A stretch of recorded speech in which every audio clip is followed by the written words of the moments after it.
Hello, hello, good evening, good afternoon, or good morning. I don't know what part of the day you listen to me. Hello, hello, Ezequias Lourenço. Muito bom dia, boa tarde ou boa noite. Eu não sei o momento que você está me assistindo ou me ouvindo.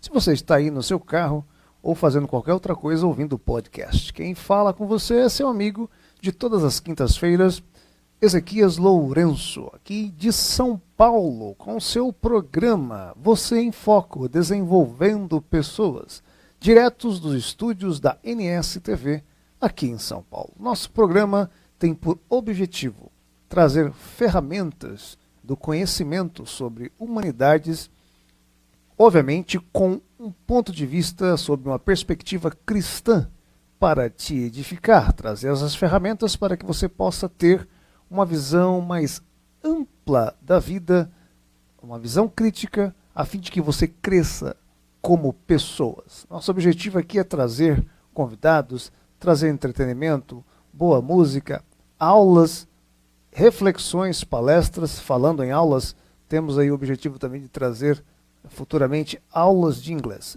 Visite o nosso canal no YouTube, Você em Foco, Desenvolvendo Pessoas. Também na minha página oficial, Ezequias Lourenço. Logo, logo teremos a nossa página oficial no Facebook e o nosso website para aprimorarmos assim conhecimento. Estamos em busca de parceiros, pessoas que queiram consolidar aí o seu trabalho na área de conhecimentos para desenvolver pessoas. Você que está assistindo, você pode ser um de nossos parceiros. Entre em contato com a gente, teremos um prazer em atendê-lo também. Muito bem. O programa de hoje é muito especial, são exatamente 20 horas e 32 minutos. Traremos aqui uma reflexão com base na obra do grande Lewis Carroll. Sim, Alice no País das Maravilhas, é esse grande clássico da literatura inglesa, né? Na verdade, tornou-se um clássico mundialmente conhecido, até hoje lido e muito visto também no cinema, nos filmes, enfim, nos desenhos, e vamos trazer essa reflexão com um tema muito especial. Esse tema aí vai dar o que falar, segredos da toca do coelho. É isso mesmo, segredos da toca do coelho. Nós vamos aprender alguns segredos nesta obra de Lewis Carroll. Antes da música que eu vou chamar daqui a pouco, eu quero pegar aqui o exemplar das Sagradas Escrituras. Deixa eu pegar aqui no nosso estúdio, né? Como você está sempre vendo aí, acompanhando a gente, nosso estúdio muito bonito, graças a Deus, né? Muito bonito. Quero ler com vocês a carta do apóstolo Paulo, né? Aos Colossenses, capítulo 2, vamos ver o versículo 2 e também o versículo 3. Vamos tomar como base o versículo 3. Ok? Colossenses capítulo 2, versículos 2 e 3. Diz assim: para que os corações de vocês sejam consolados e estejam unidos em amor e enriquecidos da plenitude da inteligência, para conhecimento do mistério de Deus, que é Cristo, em quem, ou no qual, estão escondidos todos os tesouros da sabedoria e da ciência. Em outra tradução, no qual, ou seja, em Jesus Cristo, estão escondidos todos os tesouros, ou os segredos, da sabedoria e da ciência. Muito bem. Sabemos que para viver bem, vou colocar aqui novamente o nosso exemplar das Sagradas Escrituras. Para que nós possamos viver bem, é necessário entendermos certos segredos da vida. Segredos que são chamados em uma outra abordagem como colunas da sabedoria. E se entendermos ao menos minimamente estes segredos, conseguimos identificar-nos em meio a processos difíceis e diferentes, variados da vida, para que possamos sempre buscar o caminho do meio, né, que os orientais chamam de Tao, né? Caminho do meio, o equilíbrio.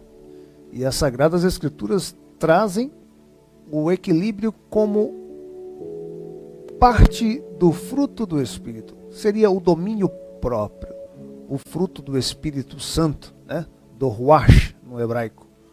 Então é necessário, principalmente em tempos de crise, em tempos agitados como o nosso, em tempos de pandemia, como estamos vivendo aqui em pleno século XXI, em tempos de cobrança, tempos difíceis, tempos de muitas demandas.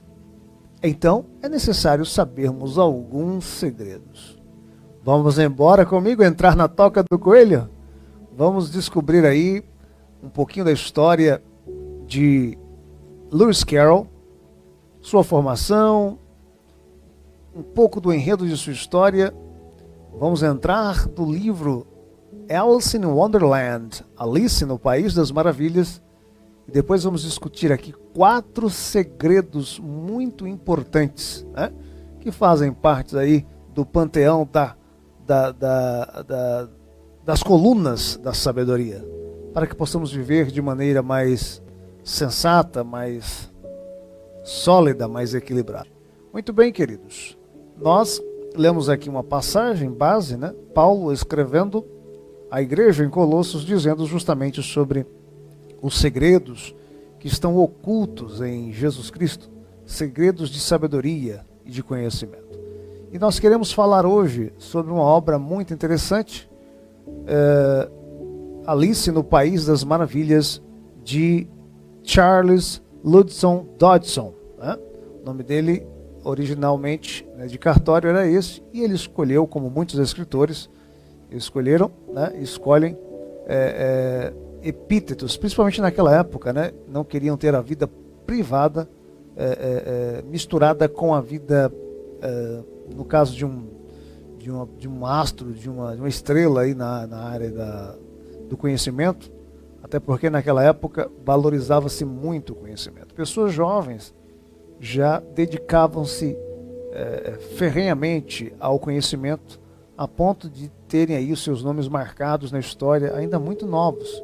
E geralmente as pessoas naquela época morriam um pouco mais cedo, né? Ou bem mais cedo do que hoje. Muito bem, nós vamos falar um pouquinho sobre ele. Eu pedi ao nosso técnico que coloque aí a imagem de Charles Ludson Dodson, ou Lewis Carroll. Vamos ouvir e vamos ver o que nós aprendemos um pouco da biografia deste homem. Olha o nome dele ali, Charles Ludson Dodson, Lewis Carroll. Ele nasceu em janeiro, em 1832, em Cheshire, no Reino Unido, e ele morre em janeiro de 1898, em Daresburg, também no Reino Unido. Viveu 65 anos, aproximadamente. Ele morre subitamente de uma pneumonia, né?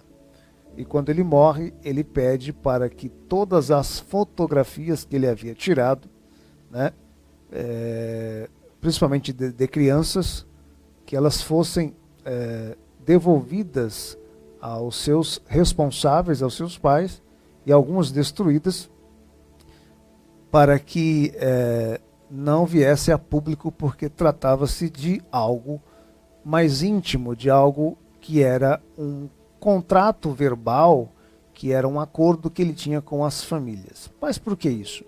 Porque ele, na época em que surgiu a fotografia, apropriou-se, né, dessa arte de fotografar, porque ele também foi um fotógrafo, foi um romancista, foi um fabulista, foi um contista, foi um escritor, né, além também de ser um diácono da igreja anglicana, mas tendo o título de reverendo, até por conta ele era uma pessoa muito religiosa, e também havia tido aí uma ascensão social, e reverendo seria um título que casasse bem com a sua vida religiosa, né? Além de ser professor também, ele foi professor na Christ College, né, em Oxford, na Faculdade de Cristo, né, o nome Christ College. Foi professor de matemática, foi professor de lógica, um brilhante professor que começou a dar aulas com 19 anos, logo após a sua formação, e ficou até quando morre. Ou seja,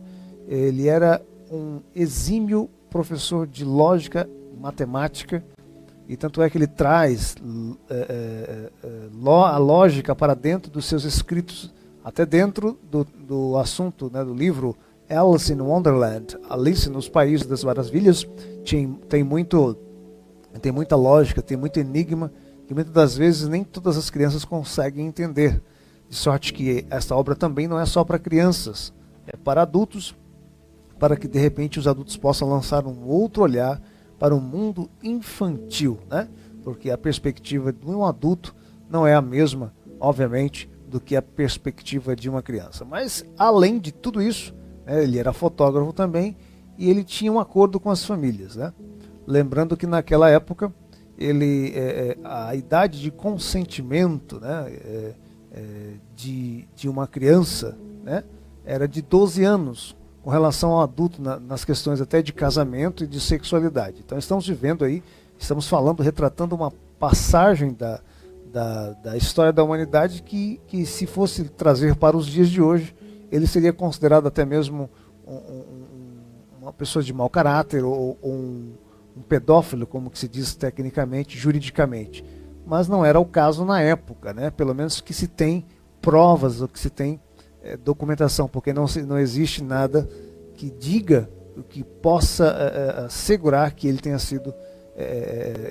tido esse desvio de caráter. Mas enfim, e ele fotografava crianças, né, e tinha um apreço especial, o que levou ele a escrever esta obra, né, Alice no País das Maravilhas. Como que surgiu isso? Como que surgiu essa obra? Essa obra surge quando ele sai para andar de barco com 3 crianças, né? São 3 irmãs, são 3 mulheres, meninas no caso, filhas de um reitor da universidade onde ele trabalhava, né? E ele viveu lá, trabalhou lá até morrer. Ele sai, vai em alto mar, no rio Tâmisa, na verdade não era mar, era rio, o principal rio na Inglaterra, né? Ali em Londres.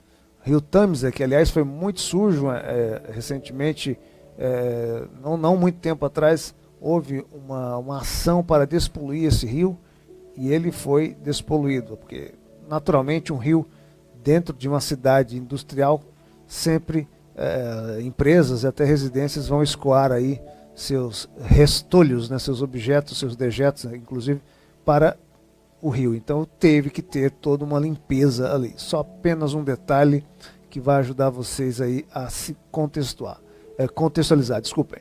Então, o que acontece? Acontece que nesta passagem pelo rio, nessa viagem de barco, pelo rio Tâmisa, com aquelas 3 meninas, Alice, né, a menina mais nova, ela pede para ele contar uma história. E ele conta a história de uma personagem que seria a própria Alice, né, que estava no jardim fazendo a sua leitura juntamente com a sua irmã, quando de repente ela vê um coelho correndo apressadamente e com um relógio, e todo agitado, olhando para o relógio, olhava para a menina, e aquilo chamou a atenção da menina, e ele começa a correr por entre as árvores, e ela vai atrás dele, quando de repente ela vê que aquele coelho entra dentro de uma toca e some. E ela, curiosa, movida pela curiosidade, passa a chegar próximo àquela toca. E quando ela chega próximo àquela toca, ela acaba caindo na toca. Mas era uma toca muito expansiva, muito profunda, porque ela vai caindo, ela começa a ver muitas coisas durante o momento que ela está caindo, até que ela cai, né, em cima de algo macio, e ela começa a ver várias portas. E ela sabia que não podia entrar naquelas portas, aquelas portas estavam fechadas. Mas de repente ela vê uma porta muito pequenininha, muito baixinha, que lhe chama a atenção. Como ela vai entrar naquela porta, que ela não cabe naquela porta? Mas logo aparece uma poção, ela toma da poção, fica pequena, consegue achar uma chave de ouro e abre a porta e ela vai direto para um jardim onde ela encontra muitos animais que falam, inclusive o próprio rabbit, o próprio coelho que estavam lá com o watch, né, com o relógio, e ela passa a conviver com aqueles animais, também com pessoas, né, tem uma rainha, enfim, tem exército, é um reino, né, e ali ela passa a visualizar a vida de uma outra forma, passa a visualizar o tempo de uma outra forma, o senso de justiça, a lógica e as relações sociais, as relações da vida. Ela passa a ter experiências diferenciadas e é sobre essas coisas que queremos falar.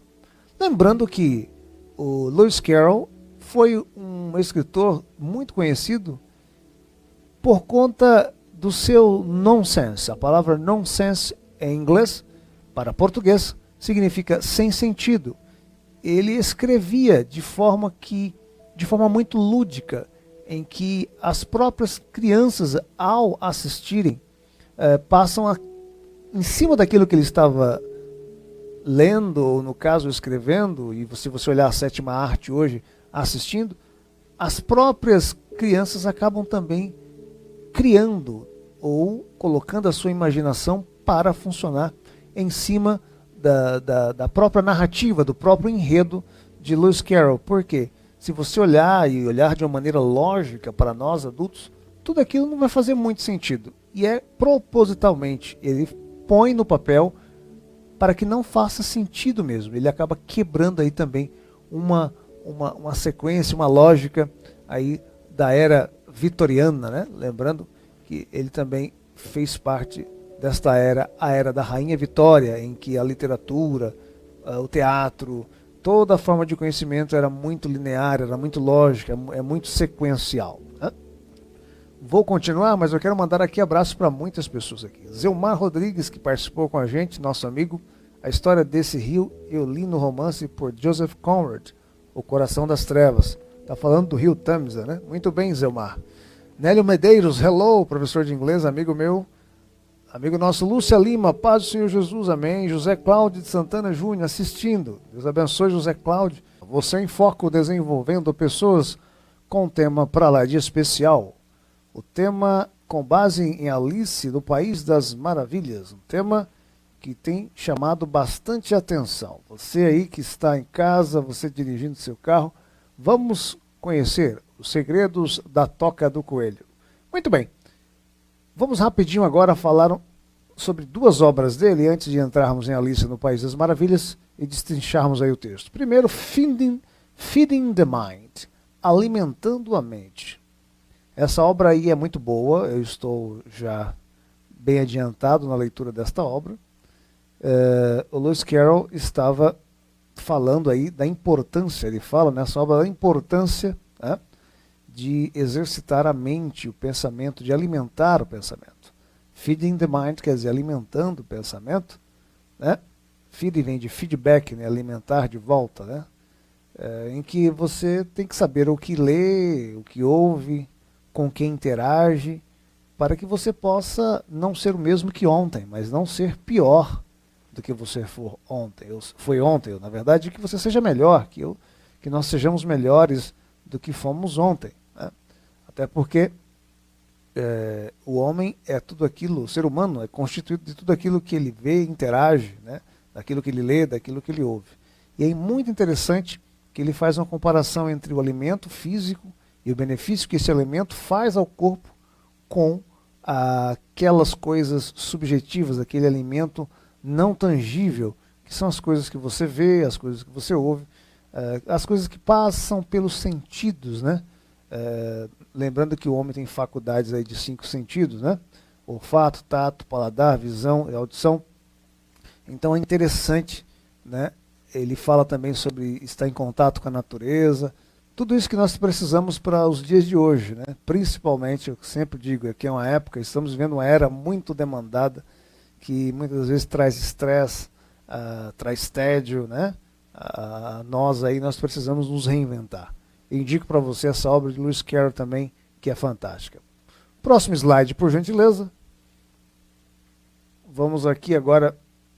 Agora sim, já é Alice através do espelho. Na verdade, isso aqui é uma obra que é continuidade de Alice no País das Maravilhas, com os mesmos personagens, apenas com um olhar um pouco diferenciado, mas falando justamente deste mundo encantado, este mundo novo e que quebra os paradigmas da vida, da existência de Alice no País das Maravilhas, que eu indico a você. Não adianta você ler Alice in Wonderland, Alice no País das Maravilhas, e não ler Alice Through the Looking Glass, Alice através do espelho, né? E tem outras obras aí também dele muito importantes que eu aconselho você a ler. Aliás, afinal, ler oxigena a mente. Vamos lá, ao próximo slide. Agora vamos falar sobre o livro propriamente disso. Aí está, dito, olha aí, ó. Principal obra, Alice no País das Maravilhas. Esta obra, como disse, ela foi escrita quando ele estava passeando com as meninas, as filhas do reitor, né, do dean, do deão da universidade. Ele já tinha feito amizade com a família, amizade com as crianças, sai para passear e a menina, Alice, pede uma história. Conta uma história. Ele passa a contar essa história torna-se cativante e as meninas pedem bis, a Alice quer aquela história, quer que ele escreva, porque, aliás, ela é a personagem, e ele se inscreve essa história, que a princípio tinha 18.000 palavras, mais ou menos. Depois ele escreve uma outra versão, incluindo o Chapeleiro Maluco, que é isso que você vê aí interpretado por Johnny Depp, e aí ele acrescenta aí, ele dobra praticamente o número de palavras, chega a 35.000 palavras esta obra, e foi um sucesso. De sorte que Alice in Wonderland ela é o terceiro maior livro lido e vendido no mundo. Olha que interessante. Na época até a rainha Vitória leu esse livro, e outros escritores famosos daquela época leram aquele livro, né? Fica apenas atrás de Shakespeare, que é a segunda obra mais lida no mundo, né? O segundo escritor mais lido no mundo, mais executado, né, nas peças teatrais. E também, obviamente, a Bíblia Sagrada, que é o livro em disparada, né? O livro mais vendido e mais lido, mais difundido em todo o mundo. Então, não deixa de ser uma obra muito importante, Alice no País das Maravilhas. Então, essa obra aí passou a ser muito demandada, e a primeira impressão dessa obra, me parece que foi em 1998 ou 2008, se não me falha a memória, mas acho que foi em 98, você pode pesquisar aí. A primeira impressão dela foi vendida por 1,5 milhão. É muito dinheiro, né? De reais, é muito dinheiro. Porque trata-se de um clássico, né, gente?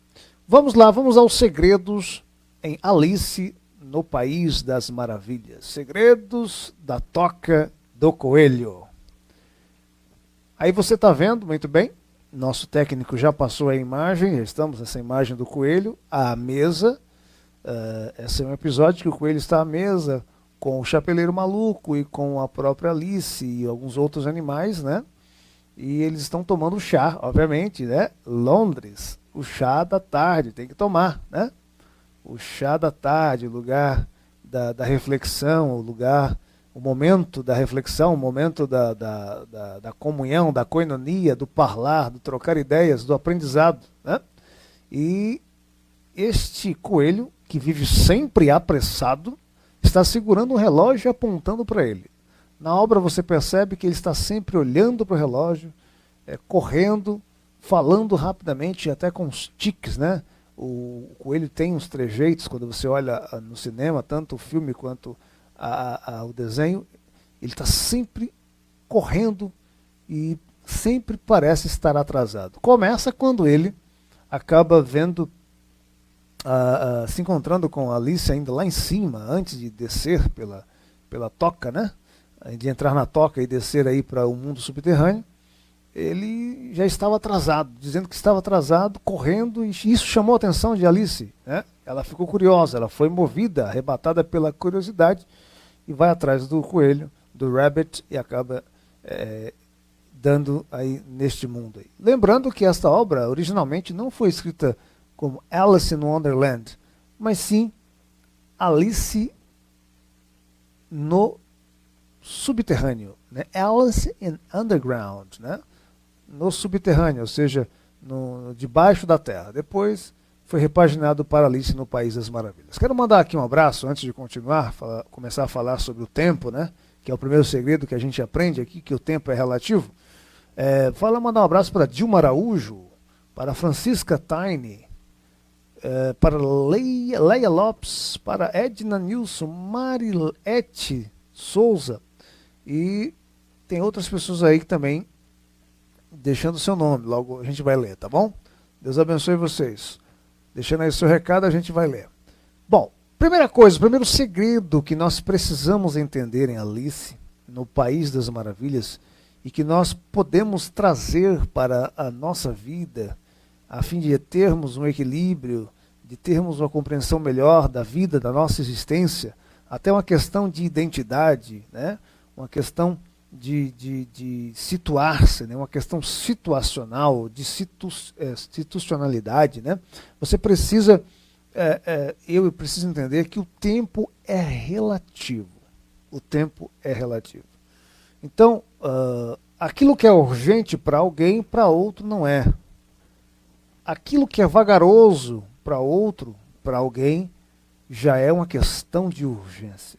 De sorte que nós devemos aprender a administrar o tempo em que vivemos. Nós devemos aprender a remir, né? As Escrituras Sagradas dizem que nós devemos remir o nosso tempo, ou seja, cuidar do nosso tempo, né? Saber ao que nos dedicarmos e quanto tempo devemos ter de dedicação àquela ação ou àquela nossa atitude, àquela nossa atuação. Por exemplo, ao ler, ao sentar para ler, você precisa desligar-se de todos os aparatos tecnológicos, até mesmo de todas as outras coisas que venham te tirar a atenção, te distrair e focar naquilo que você está lendo. Se você vai tocar um instrumento, ou vai estar com a sua família num momento de lazer, quer seja até mesmo numa janta, no almoço, quando seu esposo vem do trabalho, seus filhos vêm da escola, sua esposa vem do trabalho, quer a tua atenção, dedique este tempo àquele momento tão somente, porque aí você vai estar administrando o seu tempo e vivendo com mais qualidade de vida. Fazendo assim, você não precisa ficar nessa correria tão louca, né? Tendo que passar por cima do cachorro, pisar no rabo do gato, né? E bater a porta, incomodar o vizinho, até provocar, quem sabe, né, uma situação mais complicada que vai voltar para você com certeza. Então é necessário que você e eu aprendamos a administrar o nosso tempo. O tempo é tão importante, deixa eu aqui beber um pouco d'água.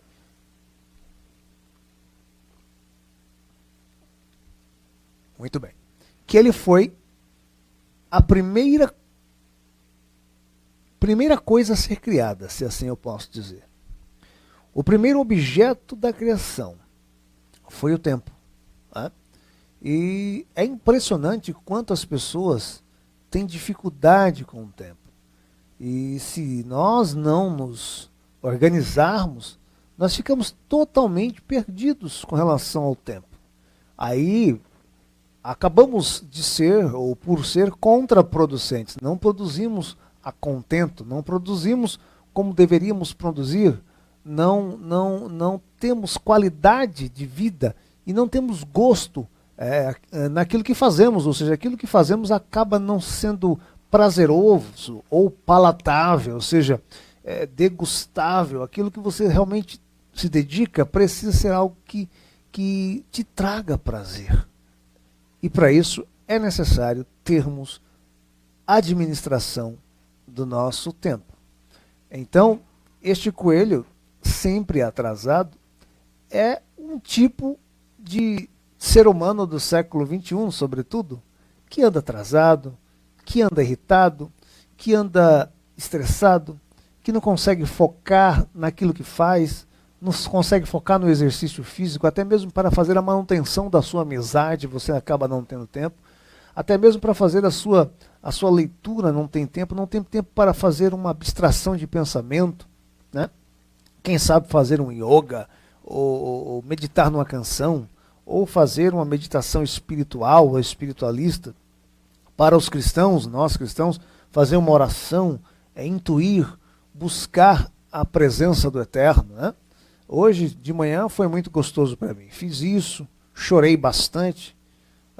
Meus filhos ali do lado, geralmente eu faço isso de maneira mais reclusa, mas hoje os filhos estavam ali, presenciaram, e sentimos uma paz, um alívio, meditando nas Sagradas Escrituras. Tudo isso dita todo o seu ritmo do diário, do seu cotidiano, do enredo de sua vida. Então, o segredo que aprendo aqui com relação ao tempo, a administrar o tempo, é viver uma vida de contemplação.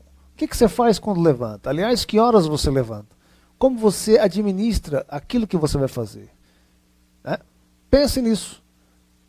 Eu acho que uma grande lição aí, nesta obra, lá dentro da Toca do Coelho, no mundo subterrâneo de Alice no País das Maravilhas, é justamente esse.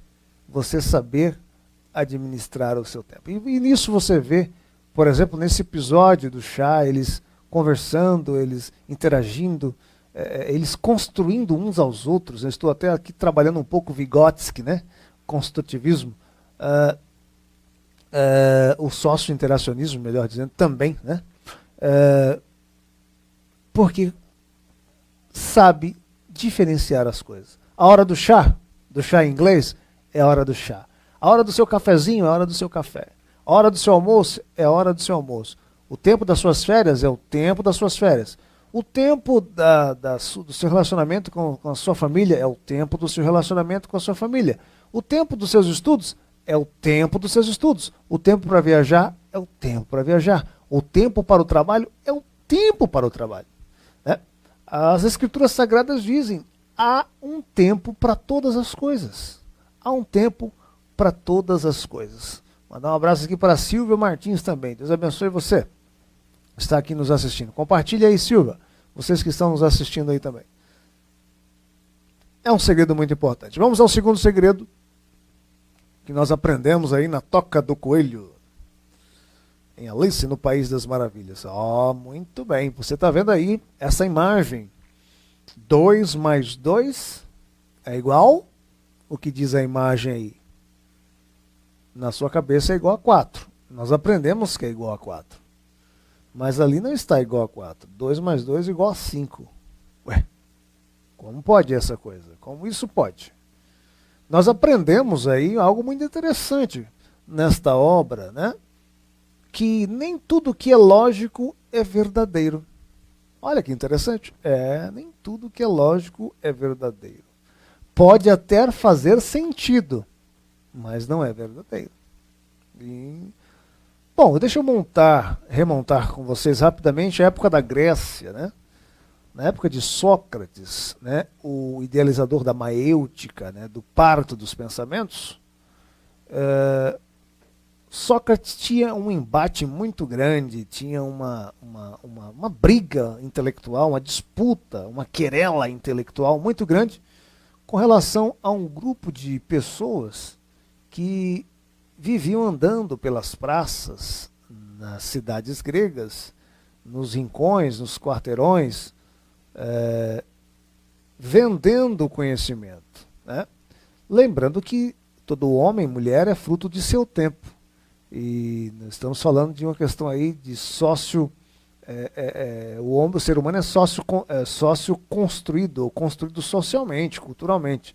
Naquela época a sociedade valorizava muito, somente na Grécia, também no Oriente Médio, né, o conhecimento era muito valorizado, as pessoas ouviam, produziam muito. Aí você olhando as escrituras sagradas, você tem lá o panteão de deuses no Areópago, o próprio apóstolo Paulo acaba dando um discurso ali sobre deidade, né, sobre a mensagem do evangelho, enfim, por conta de que toda aquela cultura valorizava muito o conhecimento. Não era diferente nesta época aí, desta obra, né, do raciocínio lógico.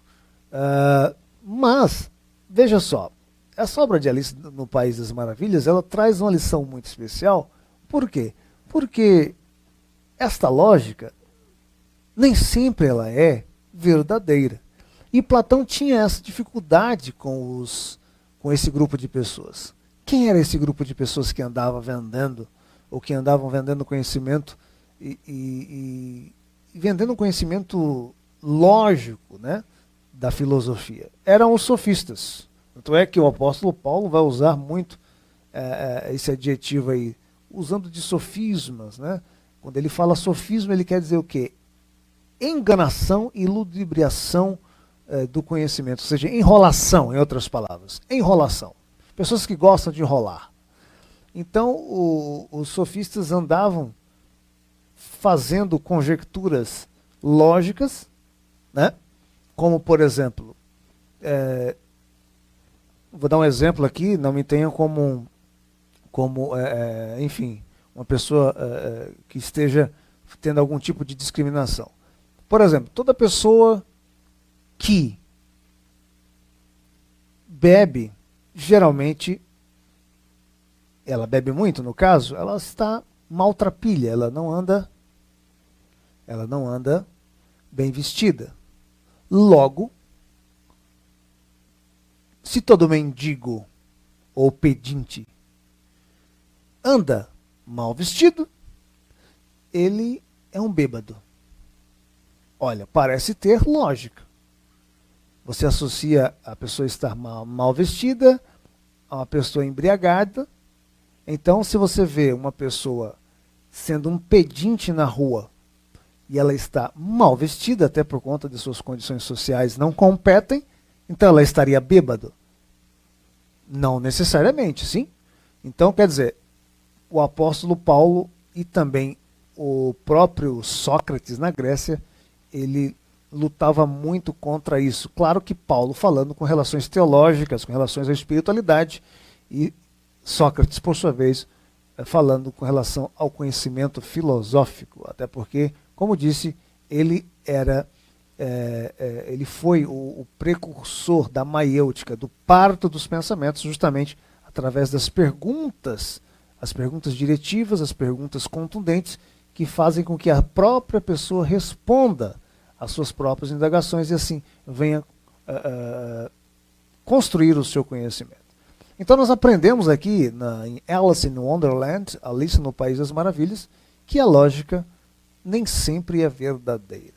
Você vê alguns exemplos nessa obra, você percebe que ela passa a recitar poemas daquela época, né, que faria sentido, jargões que fariam sentido naquela sociedade, né, sociedade do escritor, de Lewis Carroll, mas que naquele mundo subterrâneo, naquele jardim, naquele mundo paradisíaco, fruto propriamente 100% exponencialmente da sua criatividade, era totalmente sem sentido.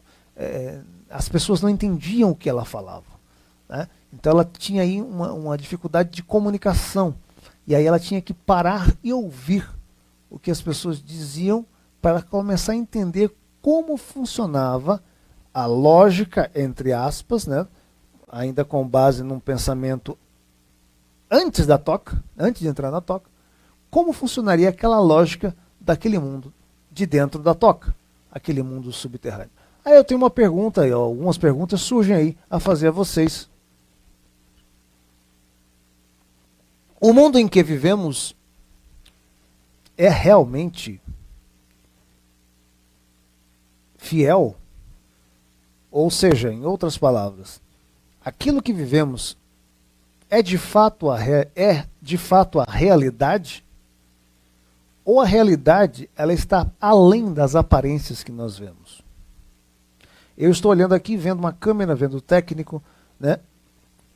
Vocês aí estão vendo a mim, vendo essa imagem, mas será que aquilo que estamos vendo realmente é verdadeiro?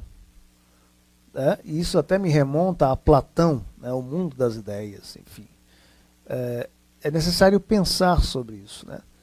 Esta lógica que nós temos aqui, neste mundo, será que ela mesma se aplica a um mundo, eu não vou dizer nem aos céus, como acreditam os cristãos, mas, por exemplo, em Marte?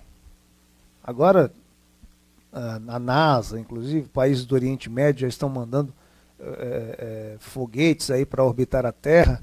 É claro que os Estados Unidos estão muito mais à frente, mas será que em outros países, no caso nem países, né, em outros planetas, né, em outras galáxias, né, será que se atravessarmos um buraco negro e chegarmos a uma outra dimensão, que sabemos hoje pela ciência que isso é possível, será que a lógica que se aplica aqui vai se aplicar lá? Então isso faz com que a gente pense, será que esse mundo que nós vivemos é um mundo real ou é um mundo imaginário? Sendo que o real seria muito mais além daquilo que vivemos. Conseguiu entender? É isso que o próprio escritor quer passar. Não só para as crianças, porque talvez as crianças não entendam isso. Estão em formação, com certeza elas não entendem. Estão em formação, o processo de formação do pensamento. Mas é isso que ele quer passar para nós, adultos. Muitas das vezes nós queremos implantar ou projetar o nosso padrão de comportamento, o nosso padrão de moralidade. É claro que isso é muito importante, esses códigos éticos, né? Todos esses códigos que remontam a nossa lógica, que por vezes é revista de tempos em tempos, né? Você percebe isso, que você acreditava em certas coisas que hoje você não acredita mais. É o que o apóstolo disse quando era criança, agia e pensava quando criança, enquanto criança, mas quando adulto já não faço mais essas coisas, porque já são coisas de criança. Mas você imagine, você não comparando a sua linha biológica, a sua linha de vida, o seu lifetime, mas sim comparando-se com um outro mundo paralelo. E aí eu entro na questão da espiritualidade, no mundo metafísico, né?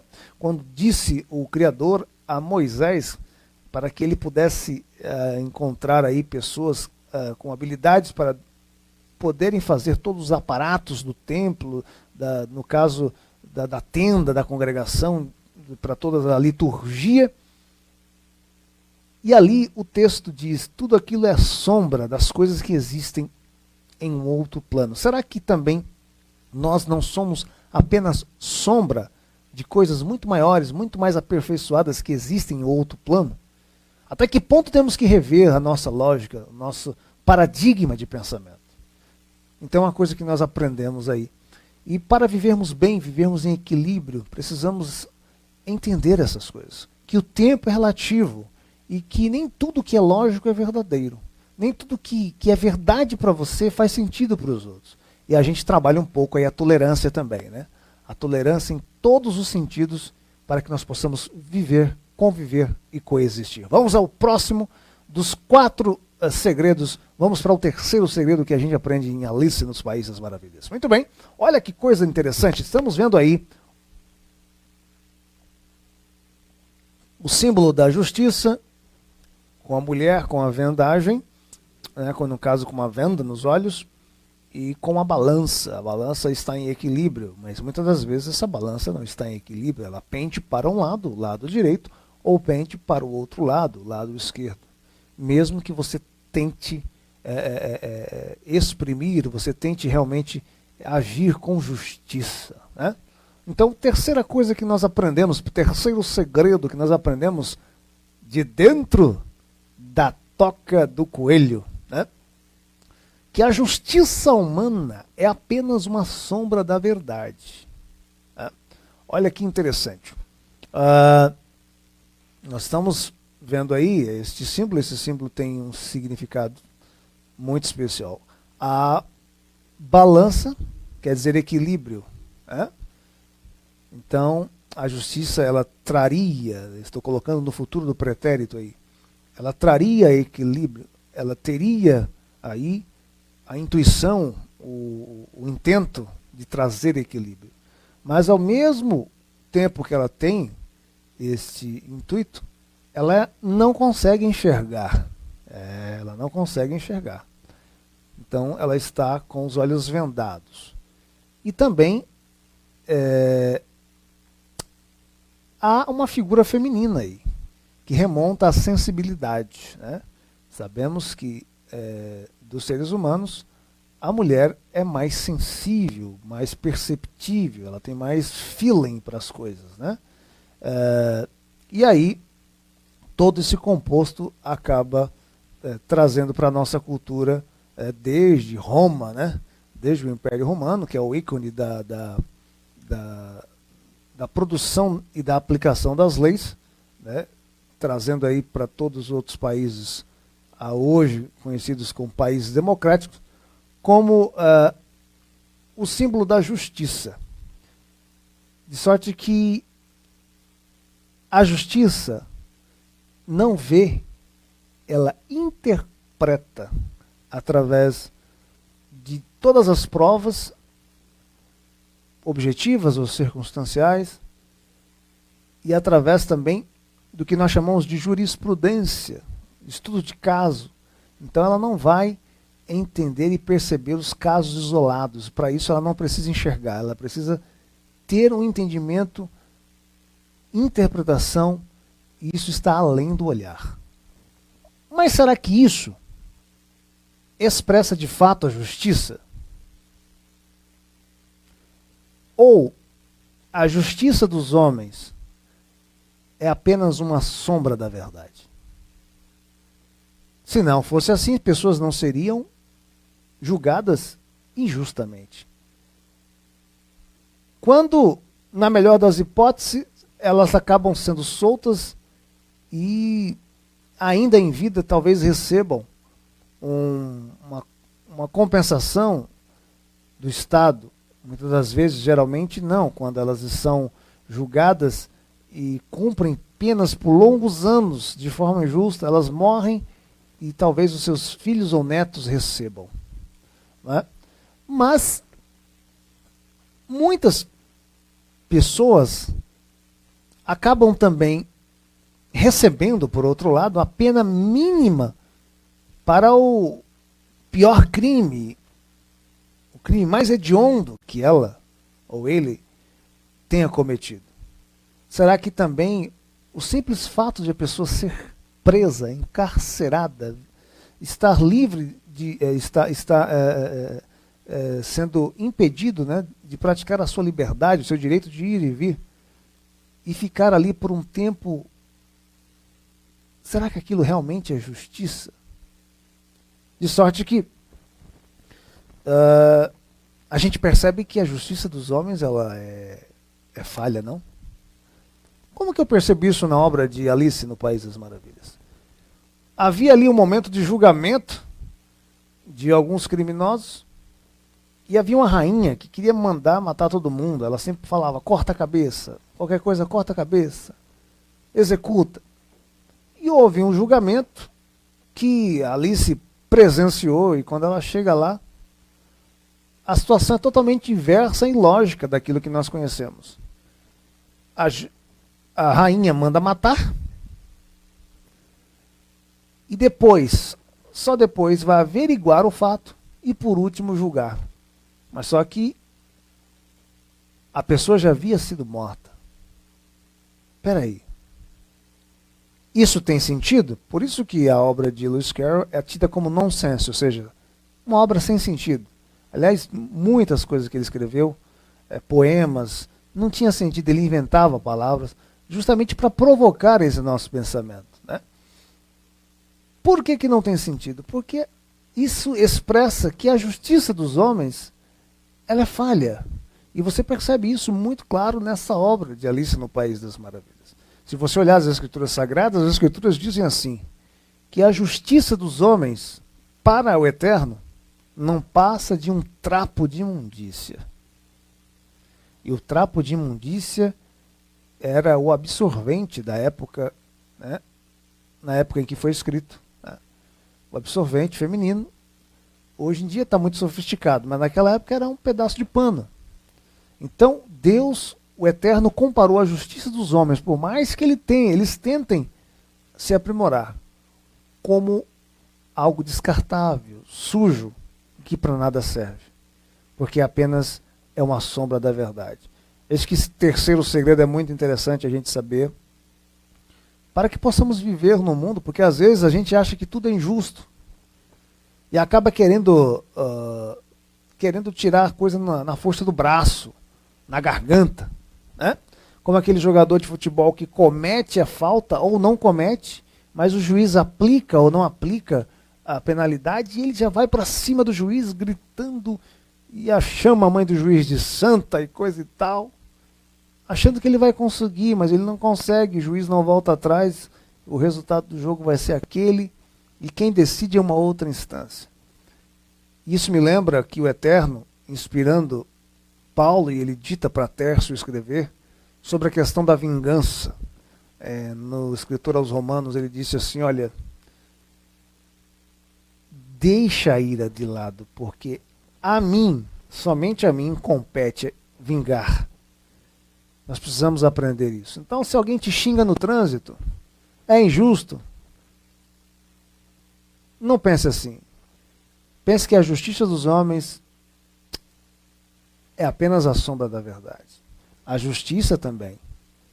Que só o Eterno, quando você tem paz de espírito, quando você tem equilíbrio, você consegue viver de uma maneira perene, de maneira tranquila e passar por cima de tudo isso como andando sobre o mar. Vamos então ao último segredo que a gente aprende aqui. Coisa boa, hein? 4 segredos, né? Os segredos na Toca do Coelho, na obra de Alice no País das Maravilhas. O último segredo que a gente aprende aqui é esse aí. Você está olhando aí, vendo agora. Deixa eu beber um pouco de água, já estou terminando aqui. Você vê umas cartas de baralho animadas. E elas andam. Se você olhar na obra, se você ler a obra, se assistir o filme ou o desenho, as cartas de baralho são personagens do reino, né, da rainha má, da rainha que quer mandar matar todo mundo, né, que tem um senso de justiça totalmente diferente, né, da lógica implantada até hoje, né? Naquela época também a lógica já era bem semelhante à atual. Então a gente percebe o seguinte: cartas de baralho, lembra-se de jogo, lembrando que os baralhos o baralho foi criado também em um reino, né? Por reis, né? E você percebe que o cenário da vida é um tabuleiro de jogos. Né? Então nós vivemos constantemente. A vida é uma relação entre ganhos e perdas, entre alegrias e tristezas, entre tentativas e acertos, entre poder e fraqueza. Né? Então, a vida é um jogo. É isso que a gente aprende na obra de Alice. Então, o esposo quer a companhia da esposa, porque ele precisa de alguém para compartilhar. Então ele dá atenção porque ela também precisa dar atenção a ele, ou seja, ele também precisa da atenção dela. Então ele dá carinho a ela também dá carinho a ele. Os filhos precisam dos pais, e geralmente em casa, por exemplo, quando eu vejo o filho ou a filha próximo e tal, a gente percebe alguma coisa vai surgir aí. Como dizia meu pai, nesse jogo tem areia. Minha avó dizia, nesse mato tem coelho, falando de coelho, né? Então, daqui a pouco você percebe, ô pai, o senhor tem dinheiro? Ô pai, pode me ajudar nisso? A vida é um jogo. Né? Cabe a nós jogarmos com as regras ou burlar as regras. Então, se você joga com as regras, você vai ter consequências e majoritariamente, possivelmente, muito mais positivas do que negativas. Mas se você joga contra as regras, porque é jogo, precisa de regras, você vai ter aí consequências e na maioria das vezes, na esmagadora maioria das vezes, negativas. E você vai pagar o preço, como diz aí o ditado popular. Então é necessário sabermos nos posicionar. O posicionamento, né?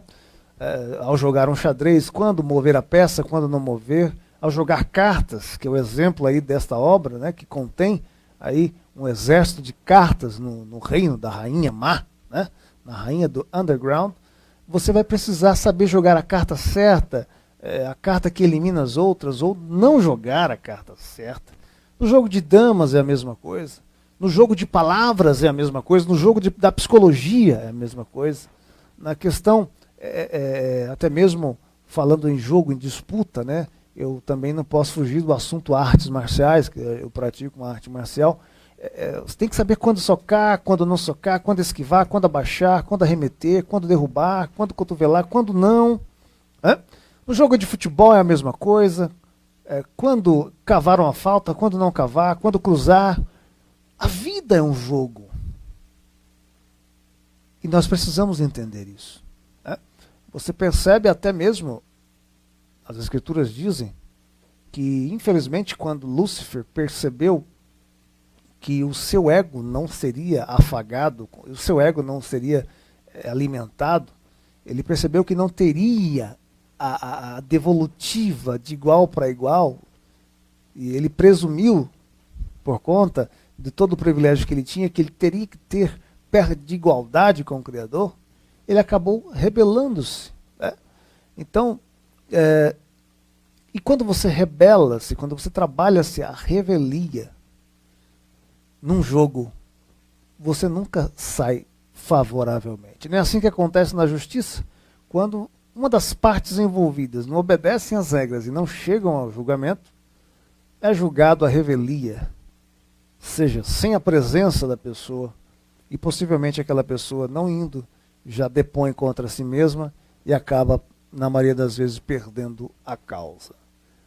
Então é necessário, para terminar, aprendermos estes segredos, que o tempo é relativo. O segredo também de que nem tudo que é lógico é verdadeiro. Né? Nem tudo que é lógico é verdadeiro. O segredo de que o senso de justiça dos homens é apenas uma sombra da verdade.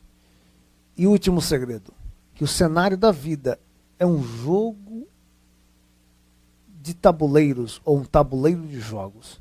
E nós precisamos nos posicionar para termos sucesso, para chegarmos a lugares ainda não alcançados.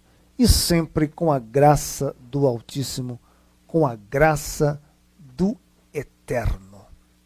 Eu tenho aqui que mandar um abraço para Giovana Costa, Deus abençoe. Outras pessoas aqui que estão mandando também o seu nome, a sua mensagem, Deus abençoe você ricamente. Então fique com isso.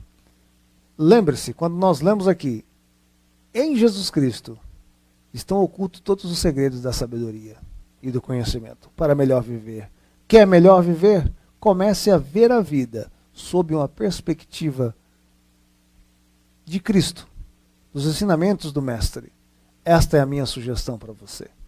Deus abençoe você grandemente. Quero fazer aqui uma pequena oração para nós terminarmos a nossa reflexão. Feche seus olhos, ou então eleve o teu espírito aí a Deus, se você está intertido com outra coisa. Vamos falar com o Criador. Eterno Deus, eu te agradeço por esta oportunidade de estar falando com este homem, com este moço, moça, com essa irmã, com esse irmão, com esse meu amigo, meu companheiro do programa Você em Foco.